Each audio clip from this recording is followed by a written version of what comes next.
Good morning, Haviv. Good morning, Tom. You and I last spoke in this way in a recorded interview or conversation in June last year about the fall of Benjamin Netanyahu. At the time he was leaving office, it seems like a long time ago. It was only last year.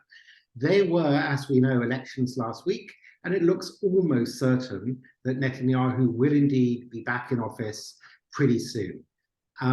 There's a lot of concern internationally, and even more, I would say, domestically, or let's say the Jewish world, about the fact a far-right party may be one of the junior coalition partners with him.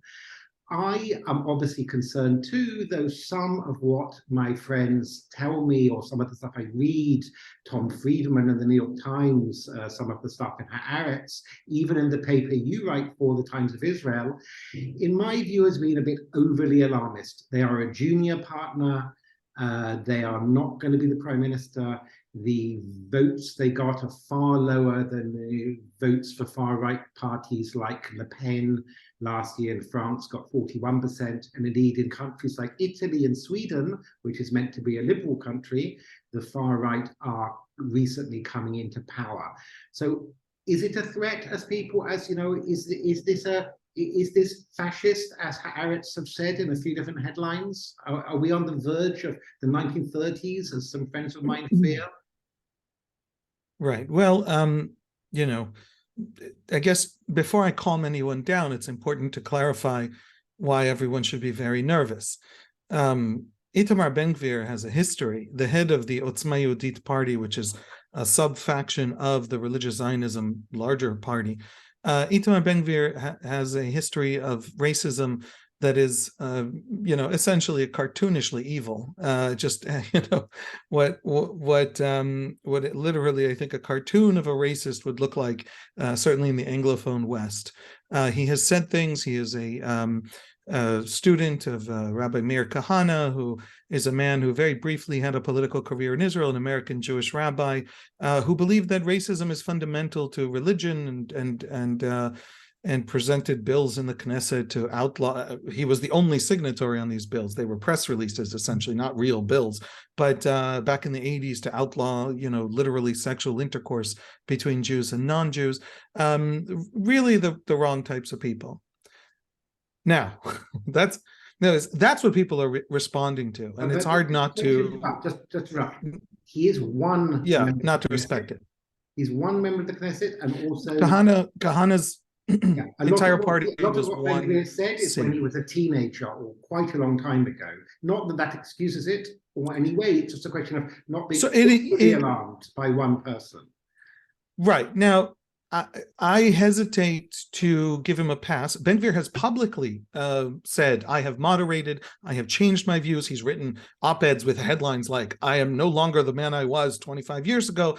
And he has also, right up until a couple of years ago, attended memorial services for Kahana. And so I don't take his moderation with equanimity. Now, it's important to say that.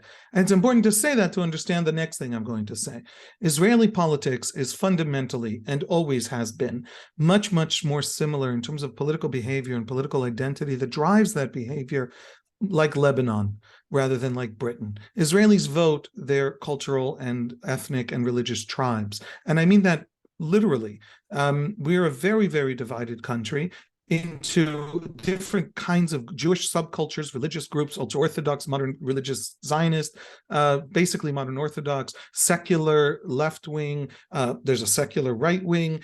Among the Arab community, it functions exactly the same way as it does, again, in Lebanon or Iraq, where you have a very conservative Muslim Bedouin community in the south and a very progressive Arab urban educated community in places like Haifa. Now, these different cultural groups aren't just cultural groups. They live apart. And in many, many ways, they, by the way, have different education systems, which they demand. Israel has separate education systems for different linguistic and religious groups. And if you take that away, if you unify them, those groups claim racism. And so this is something that just culturally, the most basic thing to know about Israel is the extent to which, at its deepest structures and identities, it's Middle Eastern. And I say that because it's important to understand that when Israelis went to vote last week, and they voted for the religious Zionism party, which included within it this Otzma Yehudit, or Jewish Powers, the translation, party, which is the most extreme right-wing party in Israeli politics, they voted essentially their tribe. Last election in March of 2021, the election where Netanyahu was ousted, about half of the religious Zionist community in Israel, or basically the modern Orthodox community in Israel, voted for a party called Yamina. Half of them voted for the religious Zionism list. Yamina is essentially fallen aside, it's shattered. It went with the left and the center left to this coalition government, and most of its voters have come back to the right since then. And now there are two lists. And there's one list where there were once two. Now, those two lists last year got 13 seats between them, and this year they got 14. Yeah. Ben-Gvir, we know, might have brought 1 or 2 seats. We know specific places where there are religious Zionism voters that there weren't before, about 1.5 seats worth of them. There was no, the Israelis vote their tribes. There was no dramatic shift rightward that brought Ben-Gvir into this 14 seats of the Knesset the way it's been presented by people like Tom Friedman. In fact, might I add that just in case anyone doesn't know, Yamina is the party led by Naftali Bennett, who switched to the opposition and indeed became prime minister last year. But might I also add that in terms of vote count, those who are being called right and those who are being called left, although left isn't quite the right term, it's other, let's say, are roughly 50-50. In other words, those people who voted for parties that will definitely nominate Benjamin Netanyahu as prime minister, it's about 50%. It's not very different than the last 3, 4, 5 elections. The difference is that the left were divided and not able to unite on single slates, and some of them under the Israeli system did not enter the Knesset. There's a 3.25% barrier. They're just under it. Their votes are essentially wasted. So there's a lot of alarmism, and it's front page stuff in, maybe not in the world, but in certain prominent media like the New York Times. And in fact, I might just add at this point that in general, I think the world is less interested in Israel than in the past, which I think is a good thing. I think they were too interested in Israel. A lot else is happening. There's the Russian invasion of Ukraine. There was the climate change COP27 conference in neighboring Egypt in recent days. There were the American midterms, which just took place. There's lots of inflation, economic problems. There was indeed elections the day before the Israeli elections in Brazil, a much bigger, more important country in many ways. And on the day of the Israeli elections, there were also elections in Denmark. And interestingly, Denmark, under the Social Democratic Party, has had very restrictive immigration policies, some of the most right-wing restrictive migration policies in the last year, even though it's led by a Social Democrat. And what's interesting is that some media that used in the West, in Britain, America, that used to be obsessed with Israel, actually put the Danish election, and certainly the Brazilian election, ahead of Netanyahu's probable return to power. And this is something new, that there isn't such a focus on Israel. And I think it's a good thing, because I think if there's too much focus on Israel, there's too much sort of heat on it, it makes it harder to resolve issues, particularly issues with the Palestinians and with other Arab states, if there's too much heat. That's my view. If there's a lowering of tension, it's actually better. Having said that, a lot of Jewish journalists, like the New York Times' Tom Friedman and many others in the US, in Jewish newspapers in Britain, being incredibly alarmist, comparisons to 1930s Germany and so on.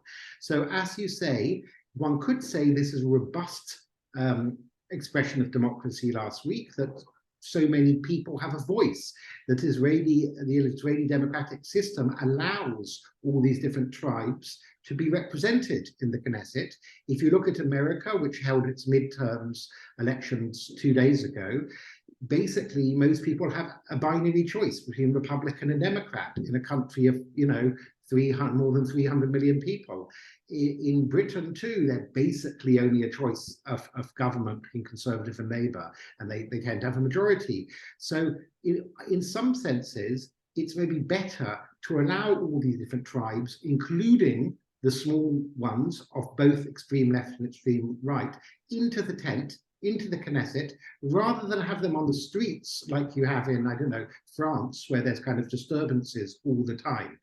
So having said that, let me ask you a different question. If, as we agree, that Ben-Gvir and his party, it's not desirable for them to be in government, and most Israelis think that, then why do centrist parties, such as those led by Benny Gantz, the current outgoing defense minister, and Yair Lapid, the current interim prime minister, both of whom have served with Benjamin Netanyahu before, and on most policy differences, there really isn't that much difference. There isn't a difference like in the past between Labour, who were desperate for a Palestinian state 20, 30 years ago, and the Likud, who were fundamentally opposed it, or Labour that were more socialist and the Likud that were more capitalist. There really isn't too much policy difference. You have to have a look for it between the parties of Gantz, Lapid, Netanyahu. So obviously there's personal mistrust and even hate. But if Ben-Gvir is such a threat, why aren't there more calls for Lapid to say, listen, I'll serve with you in a coalition? Well, I mean, I'll say two things. One, getting rid of Ben-Gvir, jettisoning him, is much more complex. I'm a big fan of moral rebuke. We should morally rebuke people we disagree with or think are behaving immorally. But the real profound question is, why do people vote for Ben-Gvir? Why would Ben-Gvir attract quite a few tens of thousands of votes among Israelis? It's not the Le Pen 41%, but still there is a phenomenon here that needs to be understood. And one of the things we've seen from the other parties that support Netanyahu is a tremendous loyalty to Ben-Gvir, not because they support Ben-Gvir, but because they have essentially a kind of unspoken agreement where Shas, for example, which is a significant part of Netanyahu's coalition, and also historically exchanges voters with Likud, sort of, I would say, traditional Mizrahi, right, Jews from the Arab world voters have voted Shas and switched to Likud and then switched back to Shas over the years. And so Likud and Shas don't easily separate. And Shas leader Aryeh Deri has told Netanyahu, if Ben-Gvir isn't in the coalition, I'm not in the coalition. Now, Aryeh Deri doesn't like Ben-Gvir, doesn't believe what Ben-Gvir believes, but they have a kind of informal agreement worked out that maybe they'll hammer into a written coalition agreement in the coming days, where every one of these parties has something on their agenda. And they now have a 64-seat majority out of 120, the ability to essentially pass any significant piece of legislation they want to pass. And so Shas has certain needs that it wants to pass, having to do with essentially the military draft, a little bit of the social welfare state for its own voters and its community. Again, Israeli political parties represent these communities. And so to get rid of Ben-Gvir means bringing in a party that would limit some of the demands of the ultra-Orthodox parties and of the rest of the religious Zionism faction that isn't Ben-Gvir. And so Ben-Gvir is relatively safe there because others are going to bat for him to keep that window of opportunity open before letting more liberal parties in that will prevent them from passing some of those policies. The other reason is a much simpler one. Netanyahu has systematically become so profoundly dishonest. Dishonesty is very important in politics. If a politician runs in an election and then actually keeps every election promise, the country will probably fail and become a failed state. You can't run an economy actually fulfilling every promise you give to voters in a campaign. But if you systematically fail to keep, or even obviously and plan to, and it's clear to everyone that you plan to fail to keep your promises to coalition partners as you're negotiating a coalition agreement, then you lose the capacity to negotiate. Benny Gantz in 2020 agreed to break up the center-left alliance to go with Netanyahu into a unity government because Netanyahu vowed on national television that he would agree to a rotation agreement.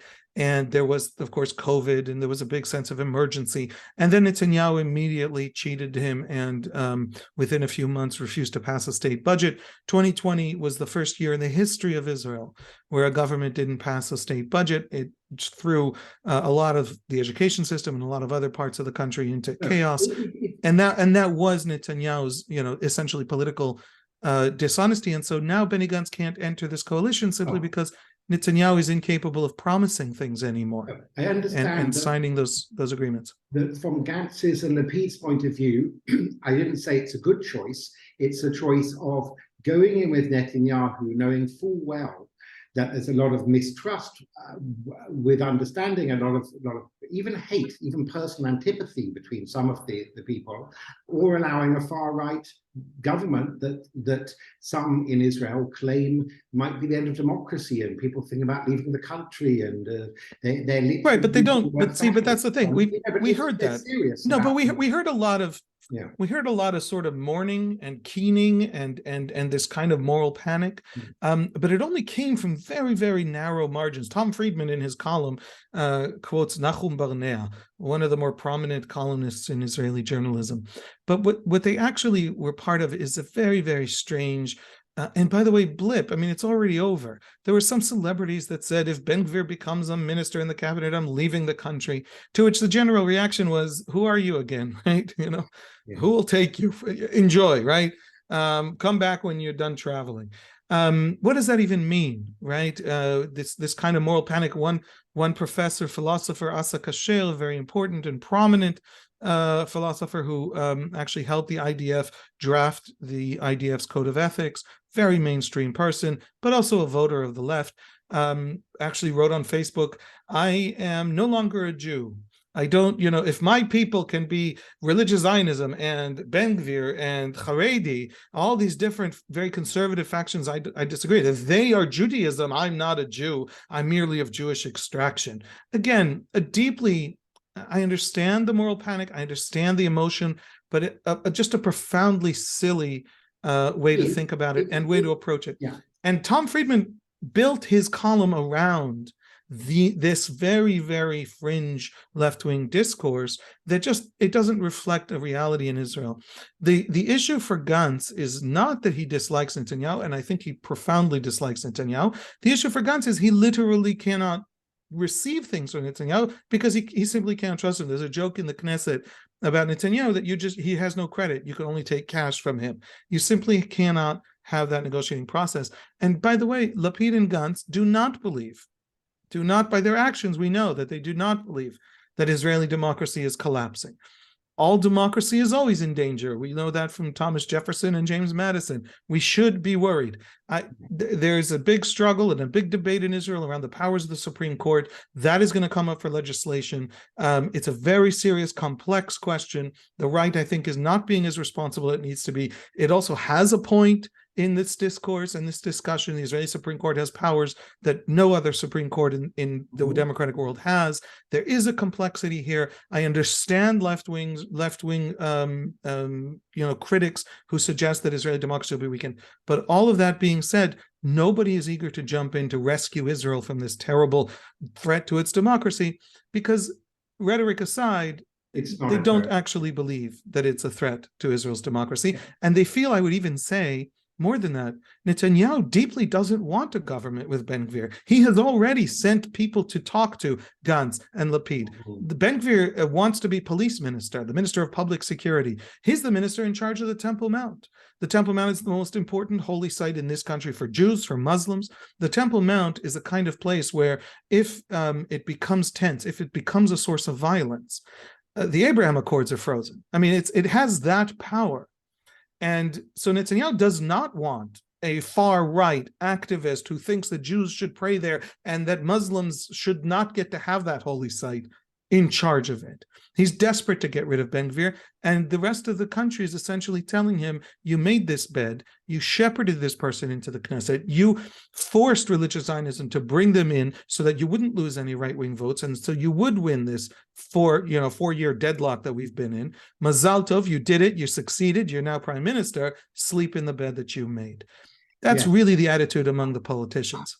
I think that I'm going to speak now, more on behalf of, let's say, diaspora Jews or friends of Israel, Jewish or otherwise abroad.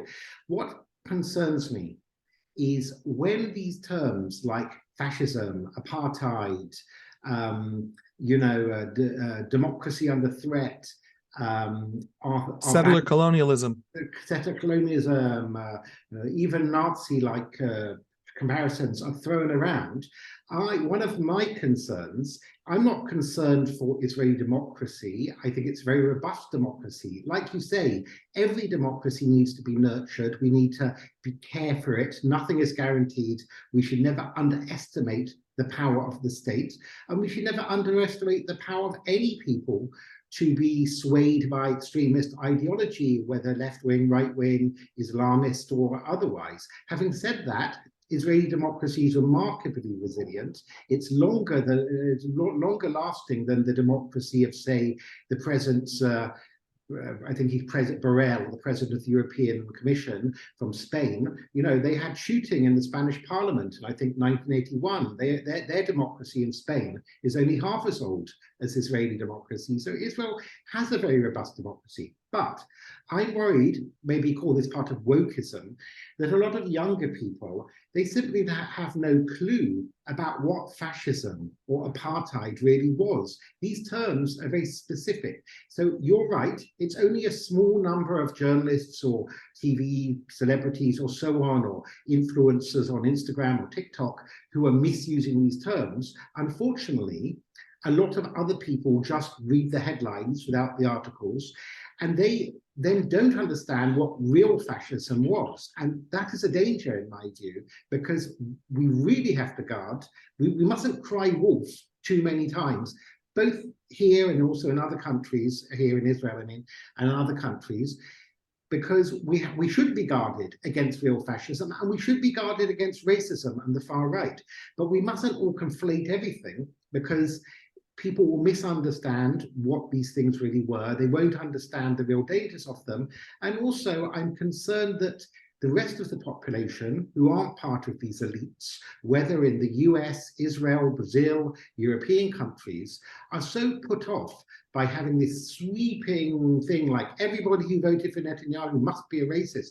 Everyone who voted Republican must be a racist. People don't want to be accused of racism when, in fact, the actual number of racists who voted Republican is, I hope, a fairly small minority, just like there's some racists who also voted for other parties, both in Israel and the United States. So I am concerned a little bit with the language and supposedly responsible Pulitzer Prize winning journalists. It's not just Friedman, there are quite a few others. And the fact is, their voices are then they're syndicated around the world. The International New York Times has run several front page pieces about the dangers to Israel, or it's not the Israel we know, democracy under threat. And indeed, Joe Biden, in the midterm elections, one of the platforms was democracy at stake, the very democratic systems at stake. If you overblown it, if you cry wolf, what's going to happen? I hope this never will be, but when democracy is really at stake. I don't know. People should be more careful, even if social media algorithms and journalism's essentially business model, because journalism is essentially in free fall for the last 30 or 40 years. It shrinks every year, the number of journalists, professional journalists, able to make a living in this world. People want for free news on the internet, so that drives and that drives an attempt to regain readership through essentially becoming more partisan and more strident. And you couple that with social media algorithms, you couple that with some social phenomena. The West is very mobile. People move every few years. and people are self-selecting into communities that think alike. So increasingly in the United States, I think in the 70s, something like 70% of counties were narrow elections. Most of your neighbors, or half of your neighbors roughly, thought other than you. Today, a small minority of American counties are people have just moved to all the places where everyone thinks like them, and they no longer meet the other side. And so there are all of these different phenomena. They're all connected with technology and modern economics, and they're all driving these partisan echo chambers and these moral panics. We're in permanent state of moral panic all the time.